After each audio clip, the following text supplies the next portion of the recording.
First Lady of Sports, and I am here in studio. Marshawn's going to be getting here shortly, but I am here. You can always give us a call at 216-271-0959. You can always listen to us live at WOVU.org.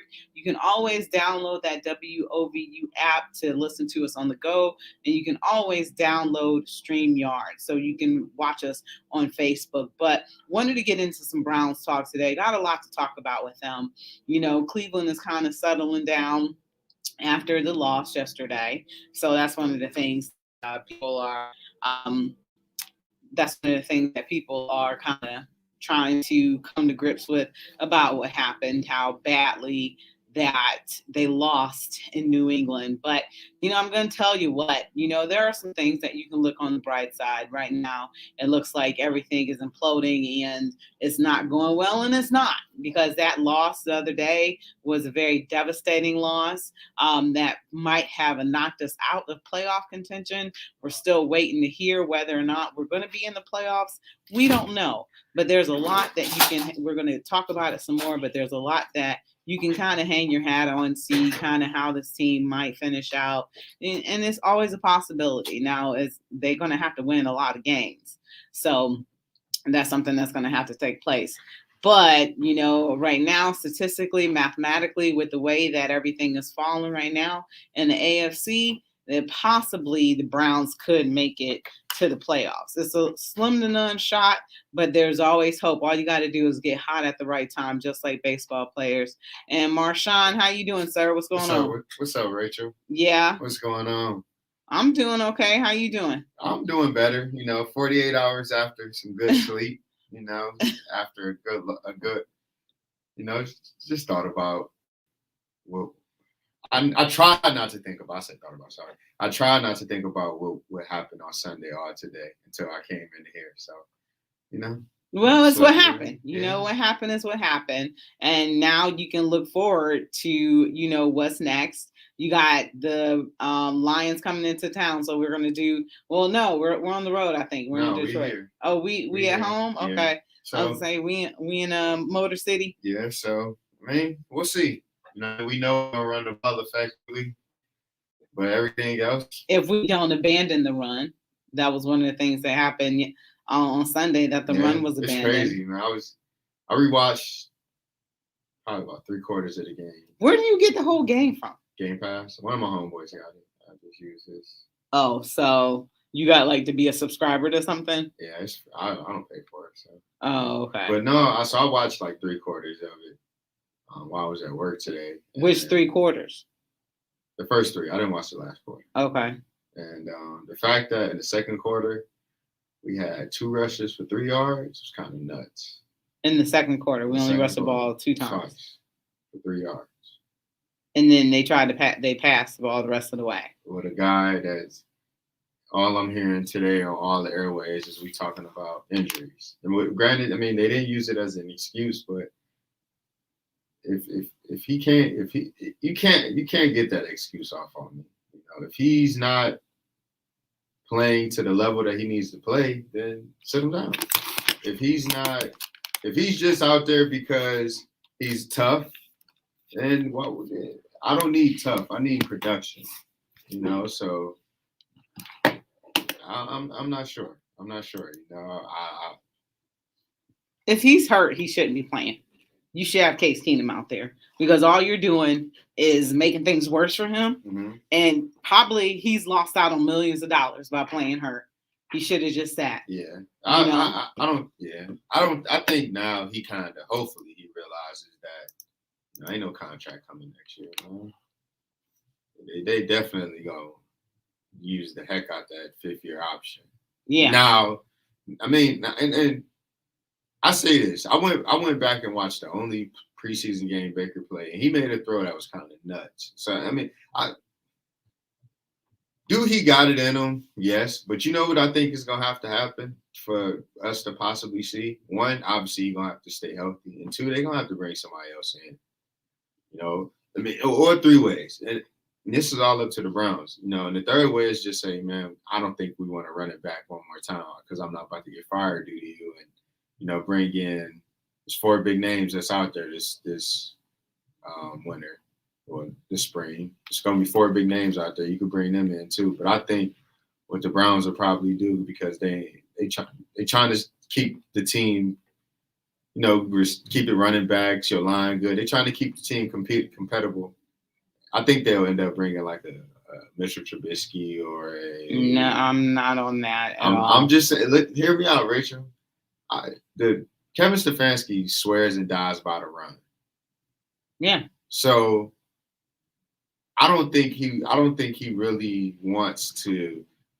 And this is what he showed me so far. Like we could be wrong, I mean, hell, he could get a better receiver, and not better receiver. He could get a better quarterback and air it out. But from what I've seen so far, he probably throws it about 20, 25 times a game. I don't think if we was to get a better quarterback, let's say Deshaun Watson, Russell Wilson, some of that nature, he would change who he is. Look at Sean Payton. Sean Payton, when Drew Brees was there, did you ever really see Drew Brees throwing 50 times a game? No. About 30 times a game. And what they do, run the ball. That's what Jameis is doing. So I think Stefanski is kind of stuck in his ways. I think he's a little stubborn. A little stubborn. You mean act like a man? Huh? You mean act like a man, being stubborn and stuck in his ways? Yeah, and, being kind of a control freak? Because the thing is that you should be wanting to follow a winning formula. And you see that a lot of teams have given up on these young quarterbacks. And like you mentioned, Mitch Trubisky, now he's a journeyman, Jared Goff, people like that. So these teams have given up on these quarterbacks super early. So I think that it would be okay if this team parted ways with Baker, but I'd rather have Kyle Lauletta back than doggone Mitchell Trubisky. I don't know. I don't know what Kyle Lauletta would do with the first stringers. I mean, he balled out with the second and third stringers, but none of the starters really. Man, and I don't know. Do you think because none of the starters played that's possible? I think it's a problem. Do you think that's a problem? Really, none of the starters played in the preseason? Yes and no. I felt like they should have played, at least a couple series, especially in that fourth game to get them tuned up because you see how everybody's following injuries, kind of like how that happened last year. They kind of did it like COVID, with no preseason, and you saw how everybody got injured, and you see these soft tissue injuries, piling up with the Browns as well. So if you started, getting hit and accustomed to, being in football shape and football play, but injuries are injuries. Everybody has them. Everybody playing with them now. It's just about rising above. And, right now, Baker, everybody's hurt. He might be hurt the most, but his being hurt is a detriment to our team because he wasn't accurate on all those passes he had to throw. He wasn't accurate on those passes. So that was the thing. What did I told y'all the other day? I said, Bill Belichick takes away what you do and what you do well and takes it away from you. And this is one of the things that we talked about yesterday before you chimed in the show. I'm like, do you give Bill Belichick some credit for his scheme? I'm like, this game is personal. Kate's like, no, I don't think it's personal. I'm like, Bill ain't never getting over getting fired. It wasn't personal to Bill Belichick. Yes, it is. I think it was more personal to Josh McDaniels. Both him too, and also Brian Hoyer when Brian Hoyer got in there and was slinging it around too. What does Bill Belichick got to do with the New Browns? Have you ever been fired before in your life? That grudge over his life. Have you ever been fired before? Have I ever been fired? Yeah. Don't you feel some type of bitterness and animosity towards that company? Job? No, it was a blessing in disguise. I'll tell you, it was towards the company. No. I was working in an oil field. I was ready to go. Well, that's a little different. But I'm talking about an NFL coach. Somebody gonna hold some animosity being fired like that. And it was good too. He was turning them around. And then, obviously he went to New England and, he did what he did there. So he has no complaints. Yeah. But that stuff burned. You know what I'm saying? It's always going to burn you. And, he might not say it's personal, but there's always a little fire there. And then Josh McDaniels had some fire too because his job was pretty much his. Regardless if he pulled out or not, he was a fan favorite. He was a front analytics runner. took over. Yeah, and that happened. So, he was a little. It was Are you on board with the analytics? Huh? Are you on board with the analytics? Yeah, I'm on board with analytics, even though it say go for it on fourth down. I think that needs to be revisited because, they was able to get the touchdown on fourth down, but I still think that analytics could be something that could be revisited. Mm-hmm. So, but yeah, I'm down for it. I'm not a numbers person, but I'm willing to listen to numbers. That's how you run a successful business. But also, I think it was personal for Brian Hoyer as well, because when he got in there, he was balling out. Imagine being benched for Johnny Manziel. Johnny If Manziel ain't he's even still in the holding league. on to that, I would. oh my goodness. I don't let anything These go. people need to seek help, huh? I don't let anything Why? go. Cause Oh especially when somebody try to, when you get fired from a job that you put a you gotta lot have of your purity heart in and your heart, energy. Rachel. Huh? You gotta have purity in your heart. You still gotta have let purity in something. your heart, but still You gotta feel let it go. you still I feel have something. criticism. I mean, I have animosity towards like an ex. I have animosity, but it's not animosity towards them. It's animosity towards something that was said. I'll have like if you say something to disrespect me, then I'll have animosity towards that. But if you fire me or okay, I can find something different. Yeah, I do, and you move on. But I still be carrying animosity towards it. I'd be like, forget that place, or whatever. Mm-hmm. Because you don't forget about that. Mm-hmm. So yeah, but so how do you think about the offense yesterday? Yesterday, day before yesterday. Oh yes, I think it was terrible. I mean, it's funny. The last two games we played, the bright spot of what what was anything. Because let's be honest, wait, no, Dearness Johnson did. Chubb played against Cincinnati, right? Yes, he did. What was the game before Cincinnati? I'm mind is blank. It wasn't Denver, was it? No, he was at that game. Oh, Pittsburgh. Okay, Chubb played. Did he play in that game? No, I don't think he did. I don't think. All right, so Dearness Johnson played in that game. But anyways, so against Pittsburgh, it was Pittsburgh. Against Pittsburgh and against the Buccaneers, the bright spot of the offense was only really one person, Dearness Johnson. That's really the only good thing that I picked up yesterday. The day before yesterday. No, I mean. Wait, did Nick Chubb? I think Nick Chubb played against the Steelers. No, he didn't play. Are you sure he didn't have a long run? Might have. I don't remember. Because was it Dearness who scored the touchdown though? I think Dearness was the only one who scored the touchdown, but Nick Chubb played. Because I'm pretty sure he might have. But I mean, even though I'm pretty sure I'm looking right now. Give me 1 second. Yeah, because I'm pretty sure that. Chubb did play. Yeah, he had some long runs, but Dearness Johnson was the only one who scored.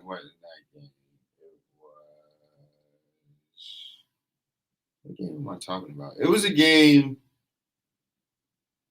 It must have been a Bing. No, it wasn't. But anyways, besides the point. Dearness Johnson was the bright spot of the offense yesterday, but and this wasn't the first time that he has been the bright. Well, it was the Denver game. I'm tripping. It was the Denver game. So the Denver game, in that game, he really was the only one that could help us. The passing offense wasn't good. I mean, I'm still not understanding why you got Donovan Peoples-Jones out there, who's a good receiver. Jarvis Landry out there, I don't know if he's playing hurt or not. He's a good receiver. Schwartz, he's just a track star right now. I don't understand.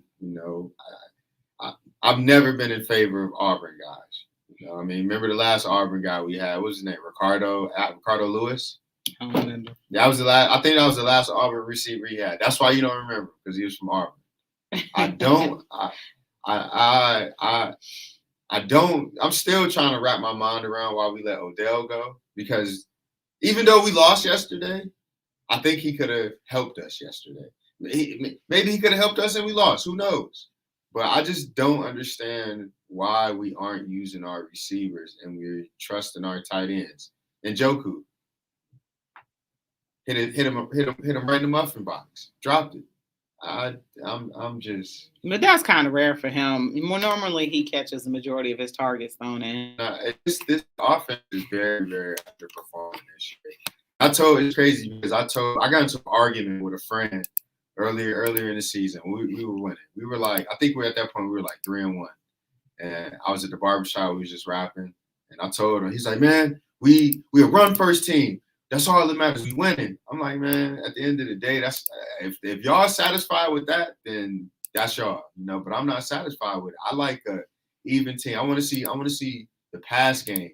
And since the beginning of the season, the pass game ain't been on par.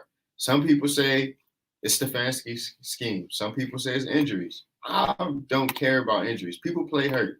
Mm-hmm. But you should find a way to use your receiver. There's no reason why David Njoku is leading our team with 300 yards receiving, 300 plus yards receiving. That's nuts. That's crazy. You know, How do you feel about the yards receiving? Is that too little, too much, or? It is. I mean, at this point, San Francisco, Deebo Samuel, 800 yards receiving, 10 weeks in. Oh, wow. I feel like at 10 weeks in, one of our receivers should at least have 500-600 yards, easily. So once again, though, who do you point the fingers at, though? Because this is the end result, but who I don't know who is behind the end result. I don't know, because one thing about it, just from the one game I saw from Case Keenum and the games I see from Baker Mayfield, if you take the names off of it and just gave it to somebody that don't watch the Browns, it looks identical. So I mean, either Case is just as good as Baker and can't be no better, or Stefanski his play calling don't allow you to take 20-yard shots, deep shots down the field. Because what was that stat that they had in the game on Sunday? He only threw one pass that was like two passes for 20 yards, and we didn't get him. We was 0 for 2 on. That's nuts. Like, how is this? That makes me want to throw up as a fan.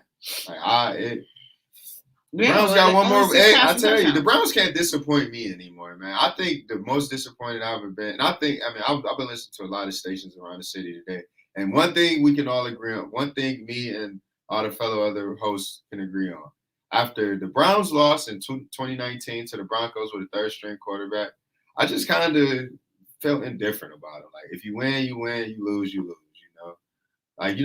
It just, I don't know. I mean, if they went out and lost to Detroit on Sunday, I don't think I want to come back and talk about them no more. I'll come and talk about the Cavs. I don't want to talk about the Browns. We're going to talk about them a little later, man. Oh, man. I don't think I could do it. If you go out on Sunday and lose to Detroit. Well, then you know that it's deeper than things just that we seeing, on television, because, at a certain point as a man, and I don't know what it's like to be a man, but, you lose into one of the historically worst franchises in all of the NFL. How could that be possible?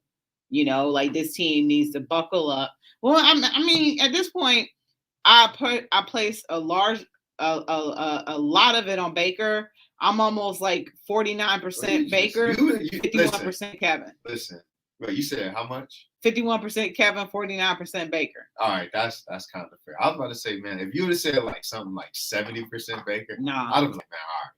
No, you must be the captain of the Baker hater club. No, I'm at the door taking tickets, but you might be the one driving the boat. I have gotten off Baker a lot, but he's playing terrible. He's playing awful. Man. And if he's that hurt, he doesn't need to be playing. Take him out of the game and put Case Keenum in, because I don't know, they might be doing more damage to his career long term. Having him play through this. Most people, they wrap it up for the year. They don't want to, but they had a surgery and then they heal. I want to know whose decision is it that he's playing. It can't all just be. It's got to be a mutual decision. Kevin allowing it, that's like daddy. He's allowing it. You, the head coach. The buck stops with you. Every decision that team that goes on with that team, you are the one who has the authority to make it. So if Baker's telling you that you should be wanting to look out for your quarterback, his future and his career, because this season is a wash. It shouldn't be this hard to get a football fan of a team. Why can't we just have a comparable team that gets it done? I think they will Sunday, but I really don't want to keep having these conversations. I'd rather just come in, talk about who we beat this week, where we're going to the next week. It's so hard to get on and just talk about finger pointing stuff, Well, that's what we here for, man. Yeah. We got to talk about this stuff. No, I know. It's just so it's annoying, man, because you figure like guys that's getting paid millions and millions of dollars have very little common sense about things. Yeah, they not here every day. They, on the national, so they not here, throughout the rigmarole and, the dirty work, that we're doing, observing this team on a daily basis and talking about this team and trying to assess and dialogue and understand. But it's hard, this is a roster, but the Browns are what their record is though. We are as advertised. And, yeah, you can look great on paper. And we thought, there were so many defense improvements and we're one of the worst defenses in all of football. We thought, oh my God, we got all these receivers coming back. Odell is healthy. He'll be able to help us. And then what happened? Kevin Stefanski didn't throw him the ball. He didn't call plays to him. And the thing about it, like, I don't see Odell as just a wide. I see Odell as a weapon. Not just a wide receiver. Like, yeah, you seen how like did you watch the game last night? Granted, Odell didn't have a lot of impact because he's only been there for about 3 days or so. But did you see how he had him in the backfield lined up as a running back as just a decoy? I didn't because I was covering the Cavs game, so I he had him lined back as as a running back, stuff like that. Like, and the crazy part about it, we running the same style of, like, I don't think a lot of people like think about that. Like us, Shanahan, the Vikings, and a few other teams are running the same style of offense, like the same style, and they're seeing success with their wide receivers. They're seeing success with their running backs. They ain't just they running 2-3 tight end sets, but they're not doing it for 85% of the game. Mm-hmm. And that's where I don't like to compare my team's success to others, but it's like, man, if I notice, like, all right, we doing this, we kind of lining up the same way this way. Why can't we use Odell how San Francisco using Deebo Samuel? Why can't we use Donovan Peoples-Jones like Minnesota Vikings using Adam Thielen? It's just nuts, man. Like we using Nick Chubb like them other running backs, like Dalvin Cook and all like that. We getting that done, but there's just no imagination with the play calling. It is no trickery, no little, and you don't got to do 1,000 tricks because of analytics, but you're just doing nothing. What you put on tape is what you put to make teams be able to stop you. And guess what? You came out hot. Those scripted plays, you can run the heck out of those scripted plays. You get you a touchdown, but it all go downhill after that. And Bill Belichick was prepared for that. And they got to give, just like the Browns got to give to that early pick six. Boston pretty well. You know who I mean. They pretty much got almost a pick six. And that changed momentum. But that initial one definitely changed the swing of the game. And at 21-6, you still had 21-7. You still had a little bit of opportunity to gain some ground, but they just couldn't put anything together after that offensively. And you got to give props to Bill Belichick for scheming for that and taking away everything that you did well. He lets you get that one. He lets you get your rocks off, that first time. But after that, him and what's his brother? What's his son's name with the mullet? Steven. Yeah, Steven Belichick. Yeah. That's the defensive coordinator. But, from pretty much from that point on, it was a complete lockdown. Yeah. And I mean, it was amazing to watch, kind of, because, the Browns, you're like, oh, man, here we go. We about to go ahead and steal one in Foxborough. We ain't won here in 30 years. Bill Belichick was not so fast. I'm still mad at y'all.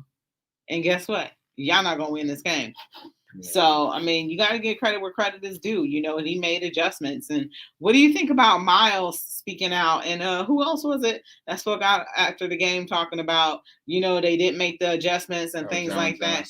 Yeah. What are your thoughts about that? Because that could kind of cause a little bit of a stir. Well, today, Anthony Walker was he wasn't asked, but he wasn't asked verbatim about what do you think about Miles said, but he kind of was asked about the whole situation.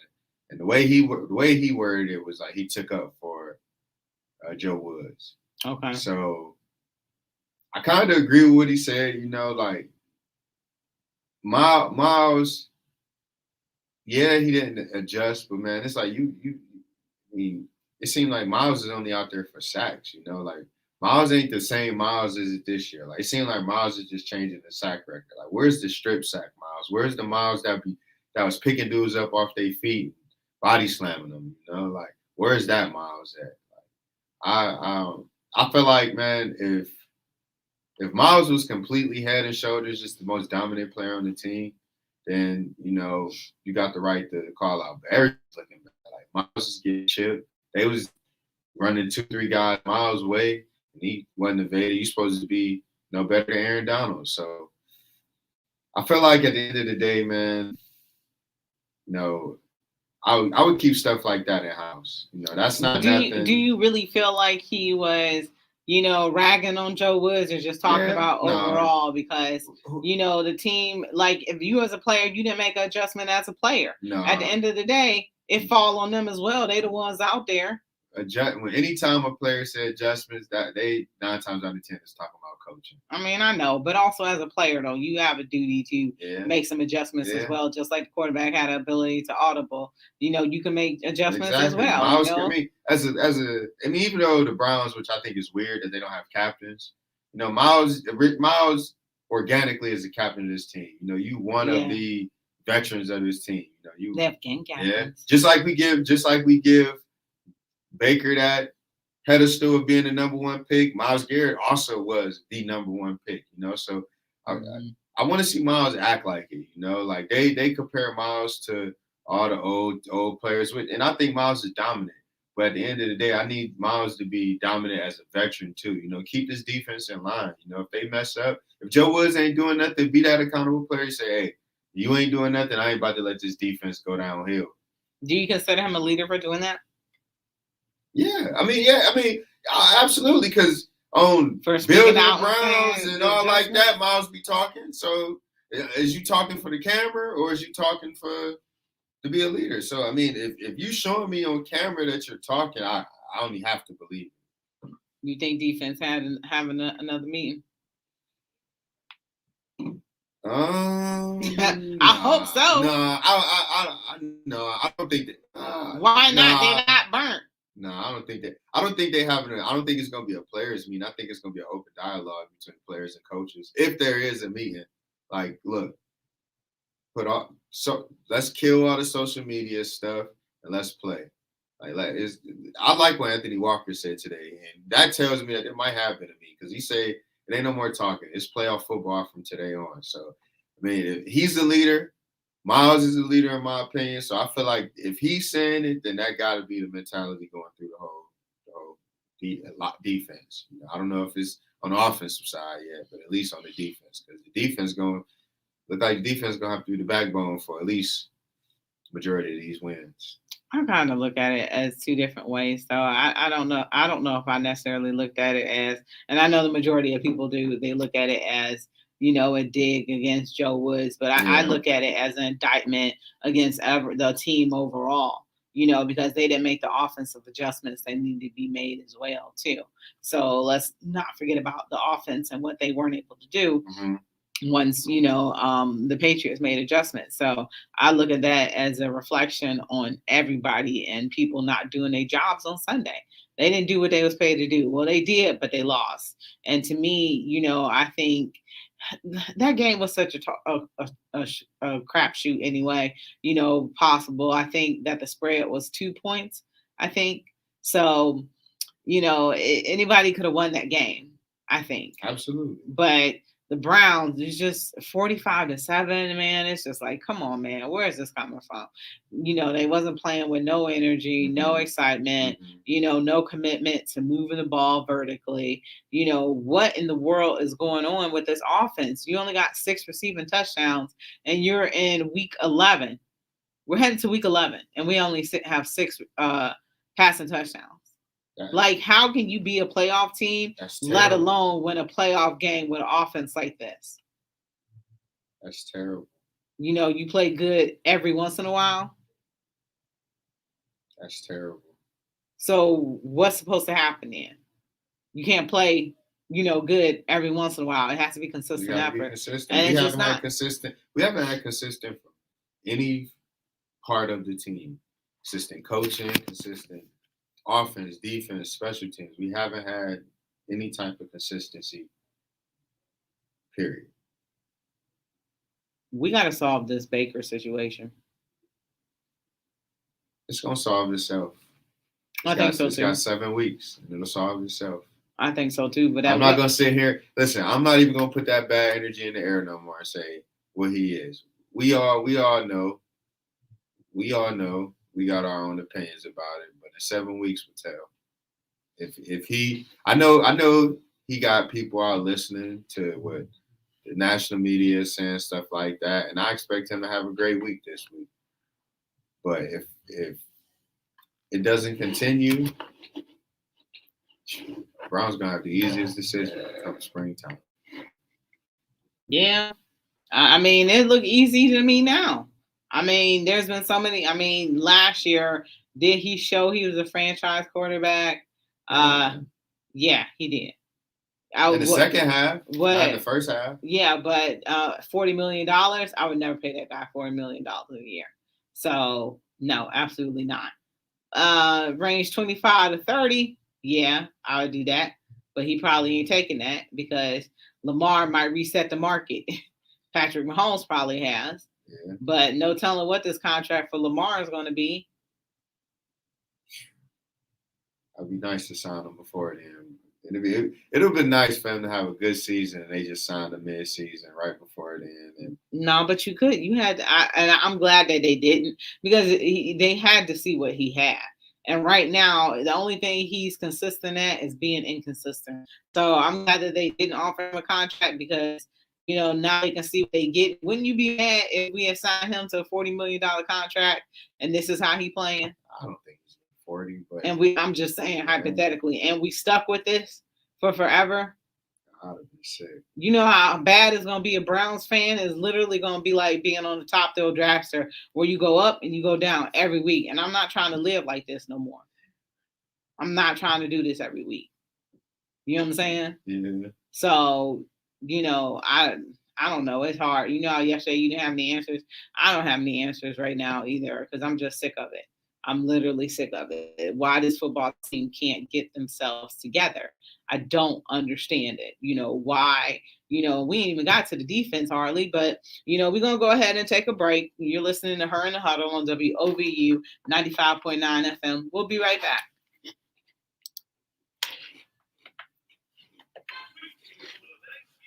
I'm just tired today. I knew I was right. Chris, so it is. I was listening to Boiling Fox on the way here, and Bobby Carpenter was on. Yeah. He is the Heisman favorite right now by a large margin. C.J. Stroud. Did you see that they said that the Ohio State was supposed to win over Michigan State by like 30 points? Mm-hmm. The fuck? All right, what you want to talk when we come back? A little defense or? Yeah, defense. I just remember the college football rankings close out the house. Oh, did you want to do AFC North? Yeah, okay. Okay. This event will take place at the Pentecostal Church of Christ, 1515 Chester Avenue. Yeah, I'm just dragging right now, man. Like exhausted. Yeah, that too. It's a lot, man.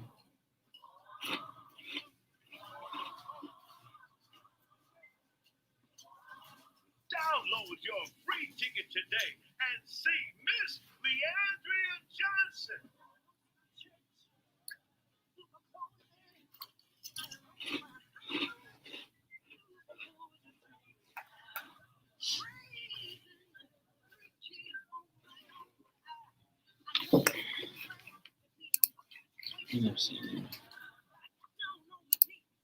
You will also hear from the Cleveland Foundation's Vice President of Programming, Dale Anglin, St. Luke's Foundation CEO and President, Tim Tramble, Sisters of Charity. Oh, can you log into Facebook to see the show? Can you log into Facebook to see the show to see if we got any comments? Because I don't do it on my work computer. Former medical staff president, Dr. Sherry Williams, and medical director of inclusion, diversity, and equity, Dr. Charles Modler, Gaines Funeral Home CEO and President Kay Evans Gaines.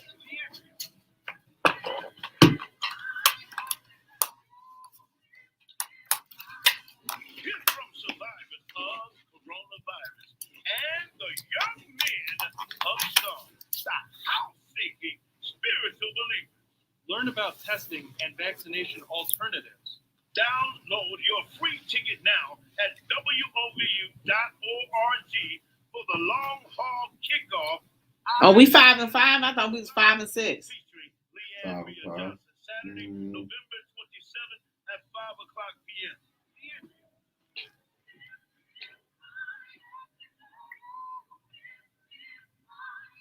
This event is brought to you by COVID long haul survivors and WOVU 95.9 FM, Our Voices United, a Burton Bell Carr community radio station.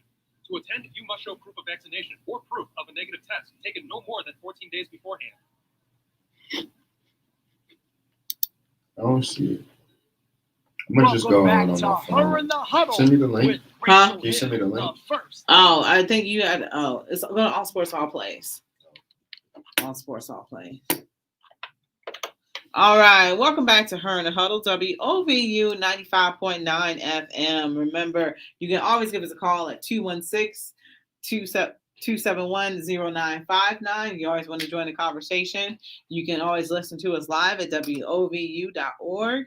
You can always download that WOVU app so you can take us on the go. And then you can listen to us via StreamYard on All Sports All Plays Network on Facebook.com. The stream is ran that way, or you should be able to watch me at Rachel L. Hill at Facebook.com. You should be able to view us that way so we can read your comments and things like that. But Marshawn, talking about this defense, man. What I know there's so many, well, first let's start. What should this defense be proud about? What are they doing well? What are they doing well? Sacking quarterbacks, about it. Yeah, but you only got one. How many sacks did they have the other day? Yeah, I want to say, I know Miles obviously got one. But that can't be the only thing you do well, because that's not a phenomena that don't happen all too often. They got 2 sacks actually. He had 2 sacks. No, he didn't have 2 sacks. The Browns themselves had 2. He had a sack, and Malik McDowell had a sack. Yeah, so a sack is great, but they don't happen that often during games. Yeah. So that's kind of bad if the only thing we got to hang our hat on is sacks, because we did pretty much got burnt in every which way. We struggled to stop the run. We struggled to stop the pass.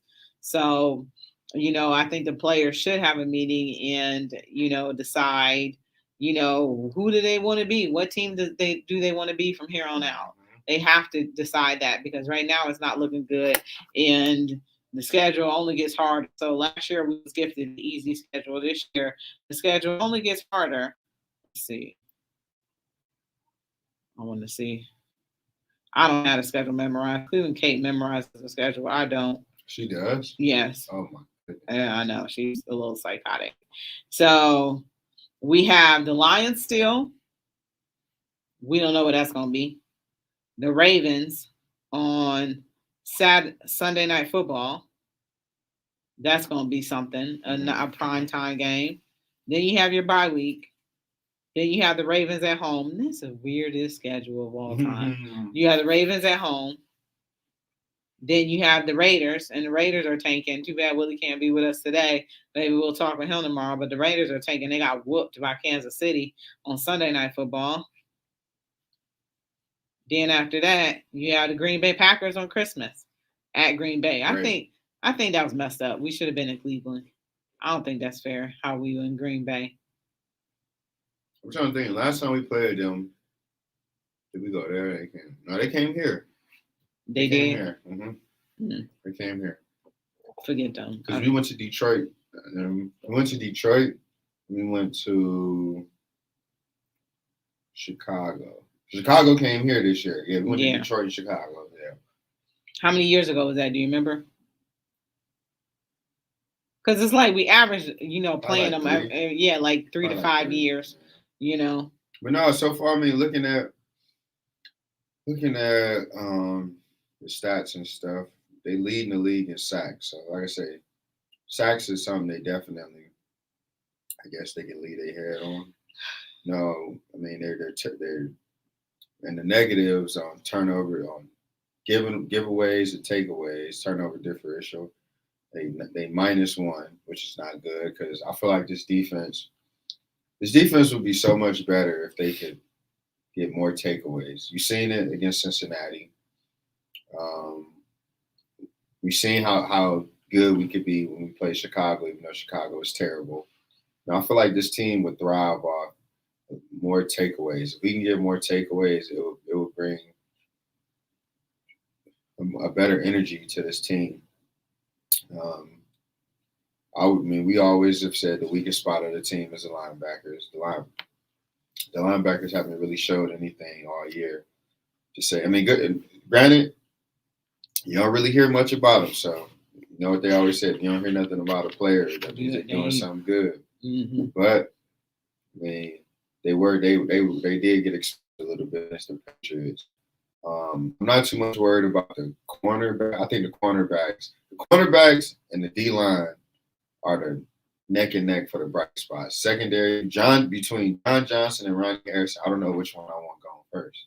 You know, and I know this might be a little overreaction, but John Johnson came here. We didn't trade for him. That you chose to come here. You know, you was one of the best safeties in the market at the time, and you got destroyed the other day by Hunter Henry. Ronnie Harrison, a hothead. He made more penalties. I watched the game just to say, dang, I wonder when he gonna start, when he gonna do something crazy. Yeah, because he has more penalties than he does have good plays. And like you said, he's a hothead whose penalties are detrimental to your team, and your team can't afford to have these penalties. They're the most penalized team in the league, and you place your team in ill-afforded spots. It reminds me so much of Freddie when Freddie was here. How the team was just undisciplined. We lead the league in off-snap penalties. Mm-hmm. That's Freddie. That's Freddie stuff, man. Like I would have thought this team would have been a little bit more mature. Because when Stefanski got here, he said, "I take personality, but I require effort."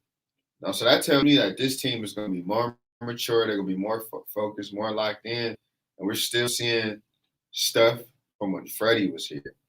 A little bit of stuff from when Hugh was here. Like we're not seeing mature guys who are now in a much different position or in a much different era of Browns football that actually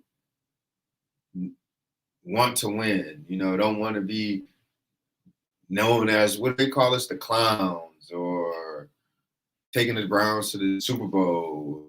And we all know what the Super Bowl really means. Things of that nature. Like I thought we were past that.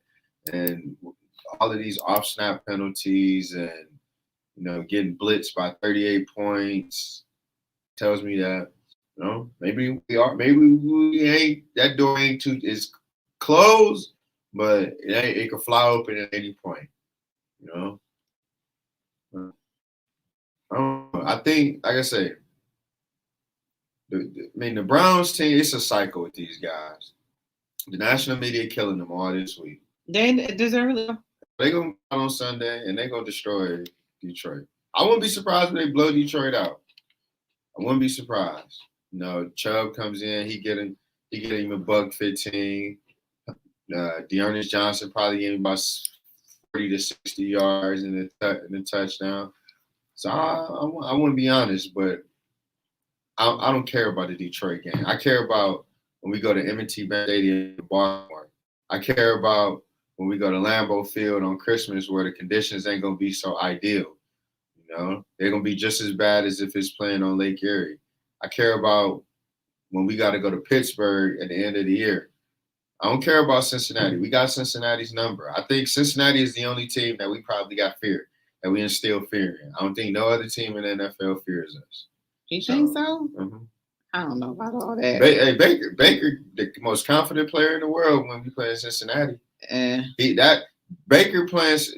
In Baker's eyes, when we play in Cincinnati, he's back at Oklahoma and they play in Kansas. That's how he look at Cincinnati Bengals. Yeah, I don't know, but this defense is leaves so much to be desired, and you only can lose 2 more games. No, you can't lose no more. to have hope to making the playoffs. I told you, Rachel, you need to go 11 wins to get in the playoffs. 11. Well, so that's 2 more. They can lose. That's 2 one more. more. You only can lose 1 more. Oh, I forget. I don't think they're gonna be. I'm like David and Njoku. I forgot about the 17 games. I don't think they're gonna beat Baltimore twice. So I'll give that L, but no, I think you gotta go on the Lambeau on Christmas Day and get a dub. Like, ain't no ifs, ands, or buts about it. Like, you gotta go in there and handle business. How, man? Figure it out. Stefanski was in NFC. Stefanski was in the NFC North for over 10 years. 14. We beat Minnesota. We beat Chicago. We're going to beat Detroit. I wouldn't be surprised if Stefanski did Wallace. That's what my man Jalen Rose called it, the Wallace, the sweep of the NFC North. Because he was there for 14 years. I wouldn't be surprised. Well, that would be good if he did, because we definitely need that W against Green Bay, because most most people think that's an L. Green Bay looking good, but they just lost. They just lost the running back, Adam Jones. Oh, really? Yeah. So I'm not sure if they're gonna make Aaron Rodgers be the savior for him again or not, but I don't know. I can see that situation going one way or another. And by Christmas, we'll know. Because if we beat them on Christmas, then that'll tell me that Green Bay is kind of falling apart. Because right now they're a much better team than us. I don't know who. I can't tell you on the Browns is about to stop Devontae Adams. They targeted Greg Newsome a lot during that game too. Yeah. They didn't go after. Yeah, because they said, be honest, man. Going back to that Cincinnati game, a lot of people are like, oh, we blew out Cincinnati. Cincinnati was a few mistakes from that game being a close game. If those who really watched it, first 2 drives they was driving easily. Oh yeah, easily. Oh yeah, and then the Patriots opened up with a 16-play drive and took 9 minutes off the clock. So they allow these long drives to eat up all this chunk of minutes, and then the clock works against you. Yeah, you have nothing left. So yeah, it makes me throw up to know that the team got 4 drives of 90+ yards. Yeah, man, setting records. Disgusting. Setting records. You can always have a record day against the Cleveland Browns. Yeah. And then what was the running back's name? He had a record too. Ramondre Stevenson. Yeah, he had a record too. Well, I did hear of him, but that's just nuts. Yeah. And I'm sure Bill Belichick is very happy about that. So let's talk about the walking wounded. Or did you? We can go over the division tomorrow. Yeah, we go over the division tomorrow, But let's talk about the Cleveland Cavs, who are the walking wounded. Everything was looking great for the Cleveland Cavaliers, and word comes down of another injury. Evan Mobley is going to be gone for 2 to 4 weeks due to a sprained elbow. Lost Colin Sexton the week before last to a meniscus tear. And Kevin Love is still out. Kevin and Lowry Markkanen are still out to the COVID protocol. How long have they been out for? It has been 2 weeks at this point. I don't understand that.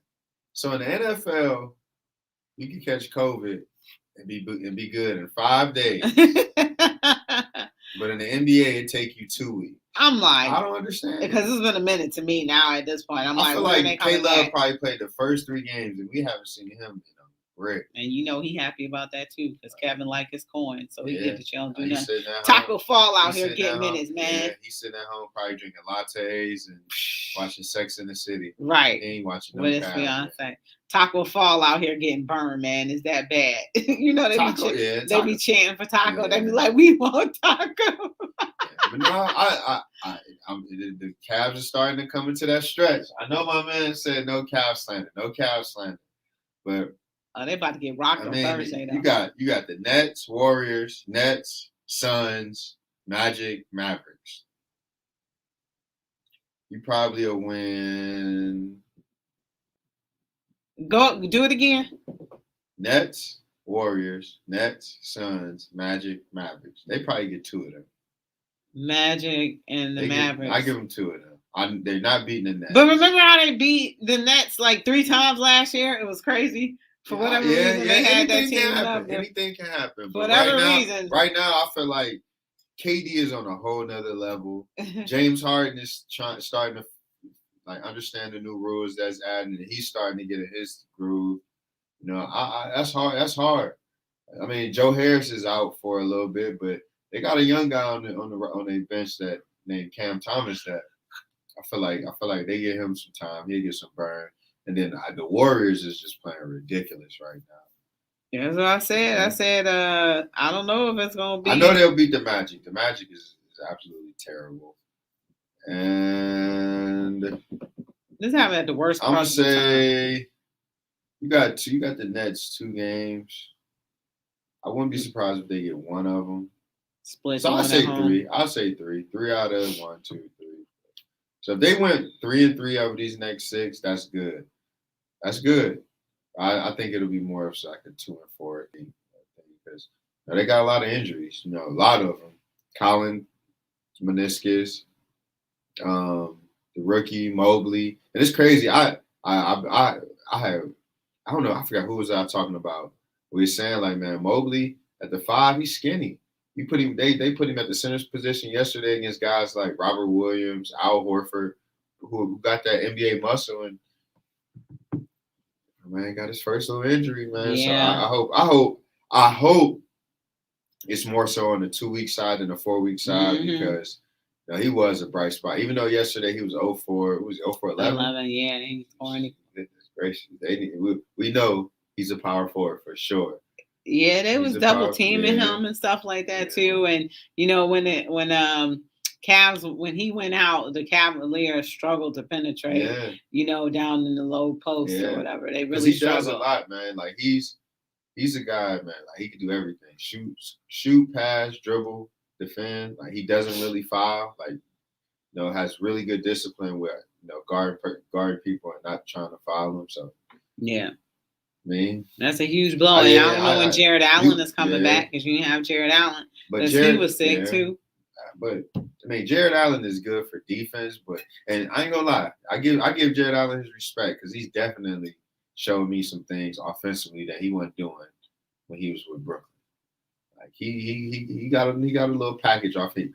I guess $100 million could do something to you, because he definitely got an offensive package. He definitely got an offensive package I wasn't expecting. So I mean, he's definitely gonna be able to help them. But I mean, honestly, in my opinion, I think it's gonna come down to Darius Garland having to step up offensively, Ricky Rubio having to step up a little bit offensively. I don't know how much more can Ricky Rubio step up though. How much he got in him? He already playing at full capacity. Ever since they changed ever since they started to cater these NBA rules to more like kind of internationally, you're starting to see guys like Patty Mills and Ricky Rubio in the Olympics look like MJ. Honestly, and then they translate back to the league. Some reason, it may not sustain the whole year, but Ricky Rubio definitely starting off strong. So I think especially if you can get K Love and marketing back, you'll be okay because marketing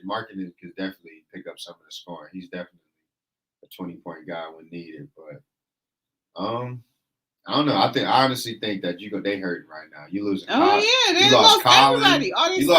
You lost pretty much your top, in my opinion, your top 2 scorers, Colin and Evan Mobley. So rebounder. It's gonna be and dunker. Yeah, it's gonna be a hard. Let me see who they open up with in December. Oof. What? Oof. So they open December with the Heat, Wizards, Jazz, Bucks, Bulls, Timberwolves, Kings, Heat, Rockets, Bucks. Yeah, that's tough. Yeah, that's a lot, man. They're gonna beat the Rockets. The Rockets are absolutely terrible. Minnesota, I don't know. The Kings, depending on how healthy the Cavs is, I think they could definitely take those 3 down. But the Bucks, they coming. Then you gotta hope Colin, because what was we saying? The most would be 8 weeks. 6 to 8. Yeah, you gotta hope, but they still ain't released no information. Like, why haven't they released no information? I don't know. That has me worried.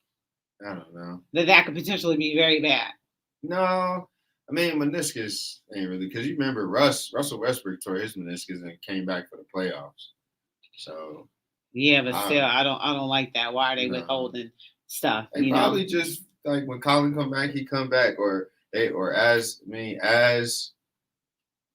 probably don't want to put a timetable on it. It's like 6 to 8 weeks, and who knows? Colin seems like the type of guy that he was like Wolverine. He come back in 4 weeks. Man, I'm hoping so. How about Denzel Valentine getting some burn? I was surprised at that. I was surprised. I didn't even know he was still on the team. Yeah, he been getting a lot of minutes the past few nights. I like Denzel. I didn't know where he would fit in that simply because he's a guard. He like a point, like kind of a facilitating guard. Yeah. Like not Evan Mike. We're kind of like Evan Mobley, even though Evan Mobley ain't a guard, but he's more of a facilitator like Darius Garland and Rubio. So I really didn't know where he would fit in, but he's starting to come off the ball and starting to score a little bit more. So I really like what Denzel is doing. I'm anxious to see now that he can get some more burn with Colin now, Lamar Stevens is out, things of that nature. What he gonna do? So I'm gonna be watching him a little bit more. Yeah, but he ain't looking, and he got a decent 3-point shot when it falls. So but Darius, we don't need him to go down. So knock on wood. I mean anything by that. They go down. Cavs might want to think about tank button, man, for a little bit till they come back. Yeah, and then his buddy Steph gonna be in town, so I wonder what kind of dialogue they're gonna have. But Darius Garland, he been on one. They played amazingly well. They hung in games. They played really slow last night, and I think that's one of the reasons why they wasn't in catch up when Boston went on that run. Yeah. They played slow. How about Dennis Schroeder sitting here looking like an all-star when he was terrible with the Lakers? Well, Rachel, we got 3 minutes. We ain't got enough time. But not everybody can play with LeBron. Kyle Kuzma was looking like a scrub. Look at him now. He's the second best player. Well, second, third, however you want to argue, best player on the Wizards. Remember, Jay Crowder couldn't get nothing down here in Cleveland. He done went on to other teams. Everybody can't play with everybody. It takes. But why not? Grade. Why can't you play with LeBron? It's 3 types of people that in the world. 3 type of players that can play with LeBron. A guard that can get his own shot, i.e., Dwayne Wade, Kyrie Irving. To be determined, Russell Westbrook. A guy that he can run a pick and roll with, Kevin Love, Anthony Davis, Chris Bosh, or a guy who I was about to cuss, a guy who don't care. I was about to say something. Oh, man, I got to call myself. But a guy who don't care, i.e., J.R. Smith, Damon Jones. JR was just here for the free stuff. They don't care. At the end of their career, they don't care. They don't care. They just with it, man. They willing to take whatever. Any money is better than no money, and I'm gonna get that ring with it. But I honestly don't think the Lakers is gonna win this year, man. It's Golden State. I don't think they're gonna win either. If Golden State go up against Brooklyn with Kyrie Irving, Brooklyn's gonna win. Over under Kyrie be back at the. Hey, we waiting on that. We waiting on the mayor to lift that mandate, but. No, if you do a study on like LeBron's teams, I was checking out the championship teams LeBron has had. They had they were strong the entire season. It wasn't no up and downness. It wasn't no, we good one day, we bad another day. No, they was strong. The Lakers with 2020, they was the number 1 seed in the West. I don't think nobody really saw that coming. They was strong from start to finish. And when normally you don't see that, that kind of tell you that. He ain't probably winning one of those this year. Mm-hmm. You don't think he's gonna play till he's 45? Everybody want to play till they're 45, like Tom Brady. LeBron got business endurance. He got the house set up in LA. He ain't going nowhere. He probably gonna live in LA for the rest of his life and just chill. Basketball and everything. He a billionaire. Yeah, but I'm like, I don't. But you think he want to get at least? Because how many he got? He got 4. You think he want to get another 2 though? For what? He solidified. I mean, if he doing it, he'll be doing it for the other players that he playing with, like Melo, like Russell Westbrook, things of that nature. But as far as for him, his legacy is solidified. We could argue where he is as far as all the greats, but no, he's solidified. He's good. All right, and that's it for us. You've been listening to Her in the Huddle on WOVU 95.9 FM. We are out of here. I just caught that too. I just saw it was 7. Oh, shoot. Oh, we good. Chris just caught it too. Good show. I just was exhausted. I wasn't feeling it today. Next Monday, I'm going to the Cleveland State game. When? Next Monday. Oh, okay. They playing Coppell. I'm going. What time it start? Okay. Oh.